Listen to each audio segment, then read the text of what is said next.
বুঝলাম না, এগুলো কিনে কি ঠকলাম নাকি? সব দিক টিন, ভালো দামে বিক্রি করতে পারবো না মনে হয়। ভাইয়া আমি কি আপনার দোকানে কোনো কাজ করতে পারবো? তুমি কাজ করবা? জি ভাইয়া, আমি আপনার দোকানে সব কাজ করে দিব। আরে তোমার তো এখন খেলাধুলা করা বয়স, লেখাপড়া করা বয়স, তুমি এখন কি কাজ করবা?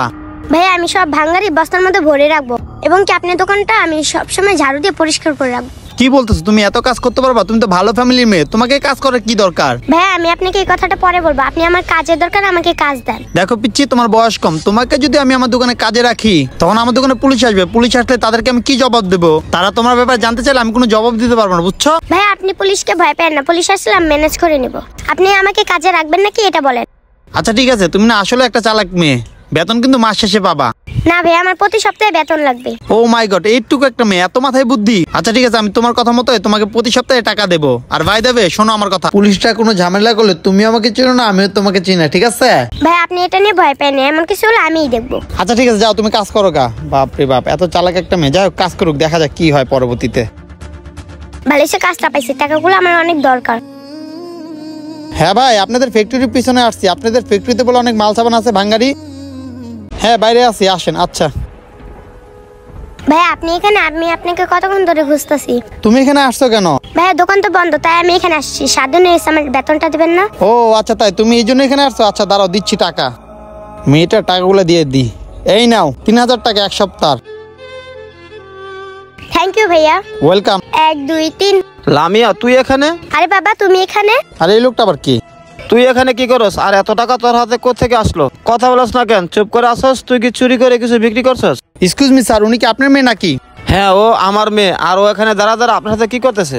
আরে আপনি তো বউবাজারের বাঙালি দোকানের মালিক, আপনি কি আমার মেয়েকে দিয়ে কোনো চুরি চামারি কাজ করাইতেছেন নাকি? আমি আপনার নামে থানায় মামলা করব। আপনি বাচ্চাদেরকে দিয়ে চুরি করান না? আরে স্যার, উল্টা পাল্টা কথা বলবেন না, চুপ থাকেন। আমি ওকে দিয়ে কোনো চুরি করাই নাই। আপনি তো ভালো না, আপনি আপনার সন্তানকে দিয়ে এসব কষ্টের কাজ কাম করান। বুঝলাম না আপনি কি বলতেছেন। আপনি কি জানেন আপনার এই মেয়ে আমার এই ভাঙ্গা দোকানে 1 সপ্তাহ ধরে কাজ করতেছে? আমি বুঝলাম না কি এমন কষ্ট আছে ওর জীবনে যে ওই বয়সে কাজ করতে আসছে। লামিয়া এসব কি শুনতেছি? আমি একজন মোবাইল বিজনেসম্যান, আর তোর মা হলো স্কুল টিচার, আর তুই ভাঙারের দোকানে কাজ করিস? আমার তো বিশ্বাস হচ্ছে না। এই জন্য তুই প্রাইভেটে যাস না, স্কুলে যাস না? কি শুরু করেছিস তুই এগুলো? তোর কি লজ্জা করে না? এই বয়সে কাজ করস? তোকে থাপ্পড় মারা উচিত। আব্বু দাঁড়াও, এটা আমি আমার জন্য করি নাই, এগুলি আমি আমার বান্ধবী সামিয়ার জন্য করছি। সামিয়ার জন্য? মানে তুই কেন সামিয়ার জন্য এত কষ্ট করলি? শোনো তাহলে আমি বলতাছি। কিরে সামিয়া, তোর মন খারাপ কেন? লামিয়া তুই জানিস তো আমার বাবা অনেক অসুস্থ, আমাদের কাছে একটা টাকাও নয় বাবাকে মেডিকেলে ভর্তি করাবো। তুই বল, আমাদের বাবাকে না বাঁচাতে পারলে আমাদের সংসারটাকে চালাবে? আমি তো এতিম হয়ে যাবো রে লামিয়া। তুই চিন্তা করিস না, দেখি আমি আমার বাবা মায়ের সাথে কথা বললে কিছু টাকা ম্যানেজ করতে পারি কিনা। আচ্ছা ঠিক আছে। এবার তুমি বুঝতে পারছো আমি আমার বান্ধবীকে সাহায্য করার জন্য চেষ্টা করছিলাম। তুই এ কথা আমাকে বলতে পারতি, আমি ওদেরকে হেল্প করতাম। আমার কি টাকা পয়সা কম আছে? আব্বু এটা আমি আম্মুকে বলছিলাম, কিন্তু আম্মু বিশ্বাস না করে আমাকে থাপ্পড় মেরে বাড়ির থেকে বের করে দিয়েছে। এবার আমি তোমাকে কিছু বলিনি যে তুমি আমাকে থাপ্পড় দিতা।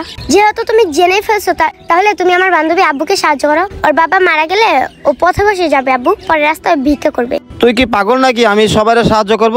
কিন্তু বাবা ও তো আমার বান্ধবীর বাবা ছিল। চুপ থাক, আজকে বাসায় চল। তোর মারও খবর আছে, তোরও খবর আছে। এক্সকিউজ মি, আপনি সব কি বলতেছেন? বাসায় গেলে ওদের খবর আছে মানে? আপনি চুপ থাকেন। ছোট ছোট বাচ্চাদেরকে দিয়ে উল্টাপাল্টা কাজ করান, আবার মাঝখানে বড় বড় কথা বলেন। আমার মনে হয় কি এত ছোট বাচ্চা, এর কোনো দোষ নাই গা, সব দোষ আপনাদের। মানে আপনি কি বলতে চান? আপনি কি জানেন এটুকু একটা বাচ্চা তার বান্ধবী বাবার জন্য কতটা কষ্ট করছে 1 সপ্তাহ? আমি নিজের চোখে দেখছি। আর যদি তার নিজের বাবা হতো তাহলে কতটা কষ্ট করতো আরো। আর আপনি কিনা ওকে ভয় দেখাচ্ছেন, ওকে আবার বকাঝকা করতেছেন, ওর মাকেও বলে বাসে গিয়ে মারবেন। এসব ভুল কাজ করবেন না, বুঝতে পারছেন? আর আপনাদের তো ভাগ্যটা ভালো, আপনাদের এই মেয়ে মানুষের মতো মানুষ এসে মানুষের বিপদে সে উপকার করতে যায়। আপনারা এরকম মেয়ের বাবা, ঠিক আছে? আর আপনি তার বাবা হয়ে মানুষের উপকার না করে আপনি নিজের মেয়েকে আপনি অপমান করার চেষ্টা করতেছেন। শুনেন ভাই, এরকম মেয়ে সবার ঘরে জন্মায় না। আপনি তো কপাল ভালো যে আল্লাহ তাআলা এরকম মেয়ে আপনার ঘরে জন্ম দিছে। এটা মনে করবেন আল্লাহর একটা উসিলা, ঠিক আছে? আপনার মেয়ে নিজের ভবিষ্যতের কথা চিন্তা না করে অন্যের ভবিষ্যতের কথা চিন্তা করছে। এখনো সময় আছে, মেয়েটাকে ভালোবাসেন এবং কেউ যা যা ভালো কাজ করতে চায় তার সাথে আপনারা করেন। বুঝতে পারছেন আপনি আমার কথা? জি ভাই, আমি আমার ভুল বুঝতে পারছি। আমি এখনই আমার মেয়ের বান্ধবীর বাসায় যাব, ওর বান্ধবীর বাবাকে আমি হেল্প করব। ঠিক আছে ভাই, যান। বন্ধুরা ভিডিও দেখে আপনারা কি শিখতে পারছেন অবশ্যই কমেন্টস করবেন। আমাদের এই ভিডিও ভালো লাগলে অবশ্যই টাইমলাইনে পাঠিয়ে দেবেন। ধন্যবাদ সবাইকে।